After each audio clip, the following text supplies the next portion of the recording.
The Xbox One X is a crazy powerful box. It's a beast, and it's just phenomenal. And with the news today that Titanfall 2 was internally rendering at 6K resolution while maintaining 60 frames per second, just how powerful is the Xbox One X? What's up, guys? Randall Thor 19, the man with the million, back again with another video. Hope everybody's having a fantastic Friday. I know I am. Got some Uncharted to play and a bunch of other games. But I wanted to talk about some of these developer comments about the Xbox One X that have come out recently, as well as a little bit of the news about the whole Titanfall 2 hitting 6K while maintaining a stable 60 frames per second. All a bunch of interesting news, right? Now, up on screen, I have a collection of quotes from a bunch of different developers. We have some quotes from the Middle-earth Shadow of War developer of Super Lucky's Tale, so on and so forth. And all of these quotes are extremely positive about the system. Now, of course, some of these kind of have what you would call a marketing deal, like obviously Shadow of War does, and Super Lucky's Tale is exclusive game. But you gotta just take that for what it's worth, right? So, and I said this when talking about these kind of things, I'm just going to reiterate, I'm not a game developer, but these people are. So I'm sure they know a lot more about game development and how powerful the system is than me or anybody in the comment section. So let's go. Let's talk about this stuff, and then we'll end with the Titanfall 2 stuff. So Bob Roberts, who's the Middle-earth Shadow of War developer, he basically says that it's a crazy powerful box, and that Shadow of War will be the prettiest possible version of the game on consoles. The game, the dev kits load a lot faster, and it's just a really nice system to work with. It'll have faster loading times, and it'll look great in native 4K and things like that. So I'm looking forward to Middle-earth Shadow of War. It's a sequel to one of my favorite games from 2014, so it's nice to see them have some cool things to say about the Xbox One X. Now, Paul Bettner, who's developer of Super Lucky's Tale, says it's the most developer-friendly console. He says, from a developer standpoint, Xbox One X is the most developer-friendly console we've ever worked with. And not just because the hardware is super overpowered, which it is. I don't understand how it's like a high-end PC crammed into this tiny little box. And he goes on to talk about the tools and the support they had while developing the game is the most advanced it's ever been. And he thinks that's because Microsoft hasn't necessarily been reinventing, they've been refining and making it more powerful, the best version yet of the Xbox, which is good to hear. And we've heard from other developers that the tools of the Xbox One X developing for it are perhaps the best around, especially for Xbox. So that's exciting to hear that. Now, we have Enrique Alvarez from Raiders of the Broken Planet. He says simply that it's a beast. Yeah, it's a beast, all right. He says, we couldn't be happier to supporting this powerful new console from Microsoft. Seeing the game on a 4K TV just completely takes your breath away. It's been really awesome working with this new console. It's a beast. Next up, we have Jonathan Rogers, who's developer of Path of Exile. He says it's very powerful. He says, bringing a PC game to Xbox, Microsoft makes it really easy because in the terms of tools, so it just comes down to making the gameplay good, and especially on Xbox One X. 2 hours after we got the dev kit, it was running at 4K 60. That thing is very powerful. It was that easy. Wow, 2 hours after they got the dev kits, they had their game up and running on the Xbox One X in 4K 60. It's a pretty impressive feat. I've heard a lot of good things about Path of Exile. I believe that game comes out in August, so look out for that one. Now we have Jesse from Arc.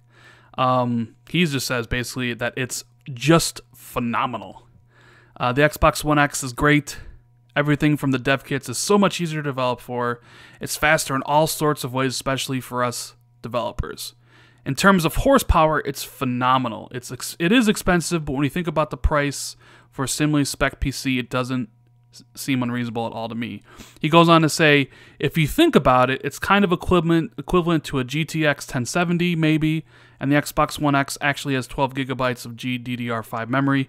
It's kind of like having a pretty high-end PC minus a lot of overhead due to the operating system. So I would say it's equivalent to a 16 gigabyte 1070 PC, and that's a pretty good deal for $500. Hey, don't get mad at me, PC guys. I don't know anything about PC gaming. I don't even know what a GTX 1070 is. So if you take umbrage with what I'm saying, just remember that this is Jesse from Ark Survival Evolved saying these things, not Randall Thor. I'm just letting you guys know. So it seems there are quite a bit of developers who are extremely happy with the beast, the Xbox One X. Now, let's talk about the other bit of news today that kind of happened. Titanfall 2. So, you know, there's been kind of a lot of downplaying on the Xbox One X's power, you know, especially with Assassin's Creed kind of running checkerboard at 4K and the whole Anthem things, and people point out those, rightfully so, but then people also don't want to mention that, hey, all of the Xbox One's first-party games will run at 4K. Forza Motorsport 7 is native 4K at 60. There's other games that are going to be native 4K 60 on the system as well. It's always much better, or not better, but easier to point out the flaws of a system and the bad things about it than praising the good things about it. Because when you praise the good things about it, people look at you as a fanboy. And when you highlight the negatives of a system or whatever, people look at you as fair and balanced and what have you. So obviously this is going to be a positive video about Xbox, so sue me. Jeez, I'm sure people will probably go crazy in the comments on this vid anyways. So yeah, Titanfall 2. So we have DK05 from Respawn Entertainment posted on NeoGAF.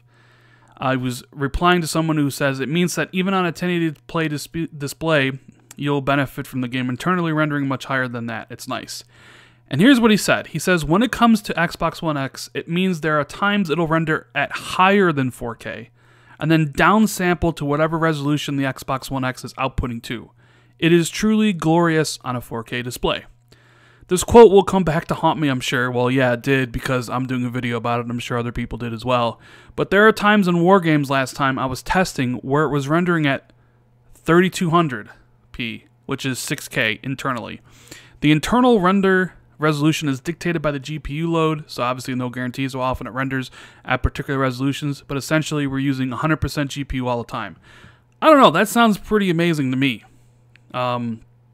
Pretty damn amazing. Rendering at 6K internally, but downsampling to 4K, so you get a even better picture on your 4K display. Now, of course, he did go on to clarify in another post on the thread about it at NeoGAF.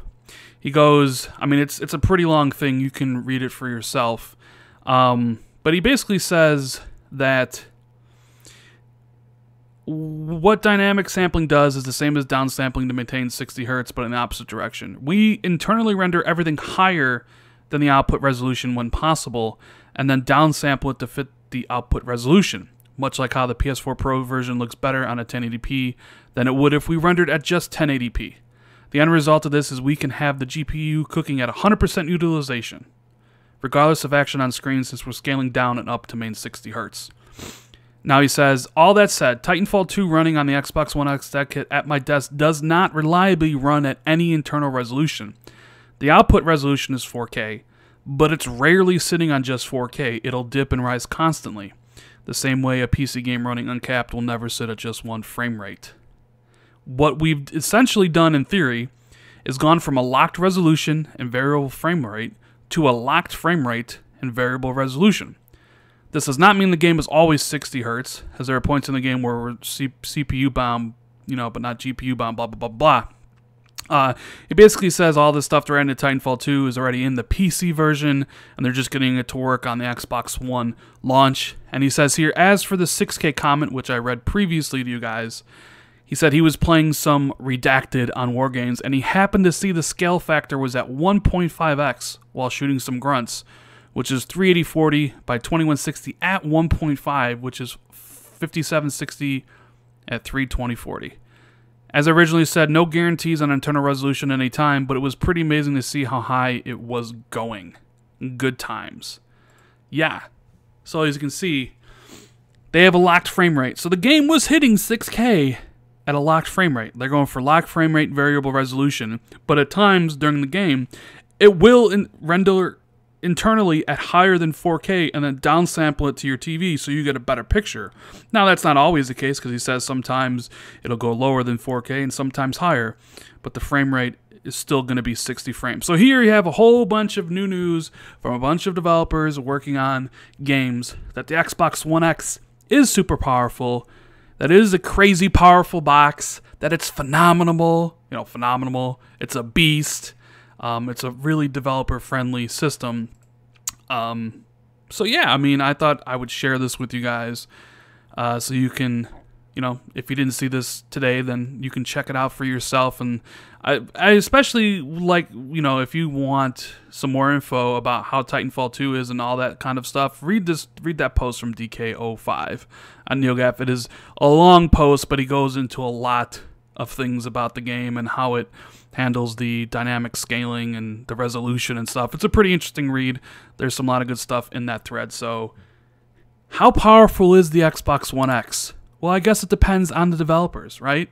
Mike Ybarra tweeted out recently that, if a developer is not taking advantage of the hardware, then you need to go ask them. They give the developers the tools and the platform needed to make the games the best, and that's why from day one they said they're not mandating anything. They're not mandating you make 4K or make your game in 4K or slack it to 60.